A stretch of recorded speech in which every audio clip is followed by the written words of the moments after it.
بسم الله الرحمن الرحيم، والصلاة والسلام على سيدنا محمد وعلى آله وصحبه أجمعين. السلام عليكم ورحمة الله وبركاته. أهلا وسهلا بكم في فيديو جديد.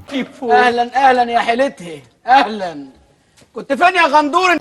هنتكلم النهاردة عن 3 نقط كده في السريع. أول حاجة، في بوست نشره عماد متعب، صورة كده، لو شفتها على الصفحة بتاعته على فيسبوك. اوعى القطر، اوعى القطر يا عم الحاج.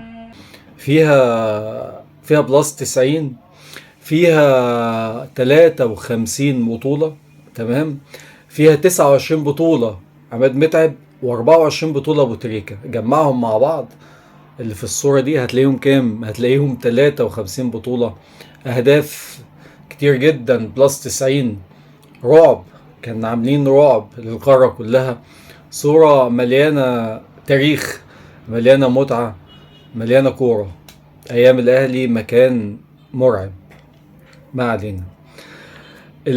بعد كده هنتكلم عن نقطة مهمة جدا، اللي هي حوار كابتن محمود الخطيب اللي عمله مع لميس الحديدي. ملخص الحوار ده هقول لك انا الكلام اللي اتقال ايه. هقول لك ملخص. تاني نقطة هنتكلم فيها ملخص اللي قاله الكابتن محمود الخطيب مع لميس الحديدي، يعني اللي هتخرج منه بكام نقطة كده معينة. أول حاجة، الكابتن الخطيب أكد على نقطة، اللي هو بيقول للناس أنا هكون بعيد، يعني هيكون بعيد عن النادي، وإن اللي هيدير النادي الفترة الجاية ياسين منصور. بيأكد هو على الكلام ده، إن اللي هيدير النادي ياسين منصور، وملف الكورة هيكون مع الكابتن سيد عبد الحفيظ. بحبك يا ستموني مهما الناس لموني. وهيكون مجلس الإدارة كل واحد كده مختص بملف معين. ده اختصار النقطة الأولانية. تاني نقطة، إن هو رفض يرد على الناس اللي أبناء النادي اللي بتنتقده من بره، اللي بينتقدوا الكابتن محمود الخطيب. هو طبعا ما رضيش يرد عليهم وساب الموضوع مفتوح، يعني ما رضيش يرد على الناس دي. ما علينا بقى، اللي انت عارفهم مصطفى يونس والشله بتاعته ديت، ومجدي عبد الغني ومش عارف ايه والناس دي. وتالت نقطة، موضوع ان الاستاد كان سبب في ان هو من اسباب اللي خلته رجع تاني في قراره عن التنحي عن الانتخابات، ان هو ما كانش ناوي يكمل. تمام. فموضوع الاستاد، حلم الاستاد، وقال ان ده مش حلمه هو لوحده، ده حلم جمهور النادي الاهلي، وان هو واحد من جمهور النادي الاهلي. فهو بيتكلم في النقطة دي، ان ده حلم جمهور الاهلي وهو واحد من جمهور النادي الاهلي. فعشان كده هو من ضمن الاسباب اللي خلته يتراجع عن موضوع الاستقالة بتاعته، موضوع الاستاد. ورابع نقطة، وضح أو قال إن هو مش ديكتاتور، لأن الناس متخيلة أو بتتكلم في نقطة إن الراجل ده ديكتاتور بياخد القرارات هو وكلام زي كده. فهو قال لها حتى الكلام اللي موجود في مجلس الإدارة إن القرار بيبقى جماعي، يعني القرار اللي بيطلع من مجلس الإدارة بيبقى من الترابيزة. يعني هما مجلس الإدارة بيجتمع وياخد القرار مع بعض، مش قراره هو لوحده. دي نقطة مهمة برضو اتكلم فيها.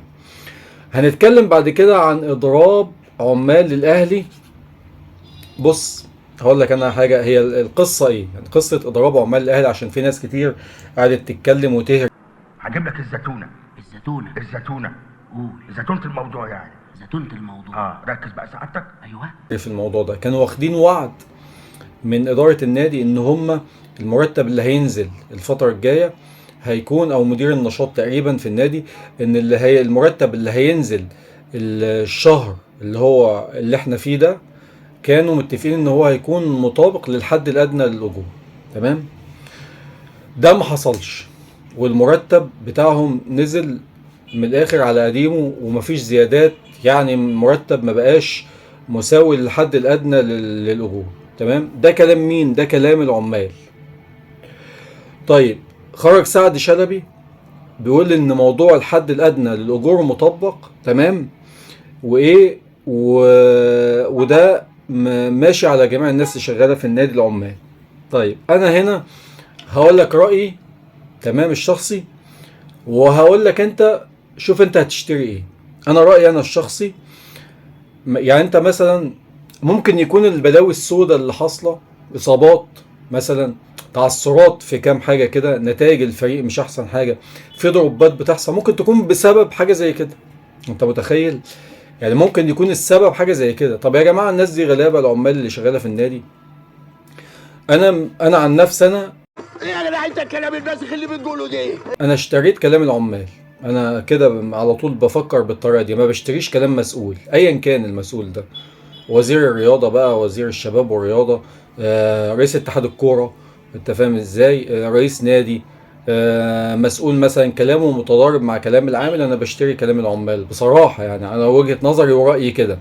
فانا اشتريت عن نفسي انا كلام العمال، تمام، اللي هي الناس الغلابه اللي شغاله في النادي. ورأيي برضو في النقطه ديت ان انت معلش عيال ملهاش لازمه بتاخد ملايين. عيال ملهاش لازمه، ما هو اللي مش عارف قيمه تيشرت النادي الاهلي اللي هو لابسه، وما بيعملش زي ما الرجاله بتوع الجيل الذهبي بتاع الاهلي، ابو تريكه وبركات ومتعب، ويا راجل ده الاجانب كانوا بياكلوا النجيله اكتر من المصريين في الجيل الذهبي. كان فلافيو وجilberto والناس دي، فجيل كانوا رجاله، انما اللي موجودين دلوقتي بالنسبه لهم عيال. فانتوا بتدوا عيال، العيل منهم بتدوا له ملايين، معلش ما لهاش اول من اخر. نص عقد واحد فيهم يحل المشاكل دي كلها، يعني يديك اكتر من سنه كامله. اصل مرتباتهم كام يعني العمال اللي موجودين في الفروع بتاعت النادي؟ العمال، انا بكلمك على العمال، مرتبات يعني معلش حاجه. انت يابا جامد يابا، انت جامد، انت جامد عشان جامد ما خدش. نص عقد واحد من العيال، تمام، اللي هم اللي بيلعبوا في الفريق الاول في الكوره، يلم لك الدنيا بتاعت مرتبات العمال بقى بسيطه خالص. وانا عن نفسي زي ما قلت لك انا اشتريت كلام العمال، ما اشتريتش كلام سعد شلبي. مع احترامي وتقديري لسعد شلبي ما اشتريتش كلامه، انا اشتريت كلام العمال. وانت بقى شوف انت وجهة نظرك، انت هتشتري من مين؟ يعني انت هتقتنع او هتشتري كلام مين؟ كلام العمال ولا كلام سعد شلبي اللي هو بيقول لك لا ده مطبق الحد الادنى، والعمال بيقولوا لا ما تطبقش؟ مع معايير غريبه. فهي دي النقطه بتاعت موضوع اضراب العمال. طبعا الكلام اللي اتقال ان الكابتن محمود الخطيب حط الملف دوت، كلف بيه يحل المشكله، يعني الجرحي والغزاوي، يعني ساب لهم الملف ده الكابتن محمود الخطيب ان هم يحلوا القصه بتاعت العمال بتوع النادي دول، تمام. فربنا ييسر الامور والموضوع يتحل ويمشي على خير يعني. اتمنى الفيديو يكون عجبكم. السلام عليكم ورحمه الله وبركاته.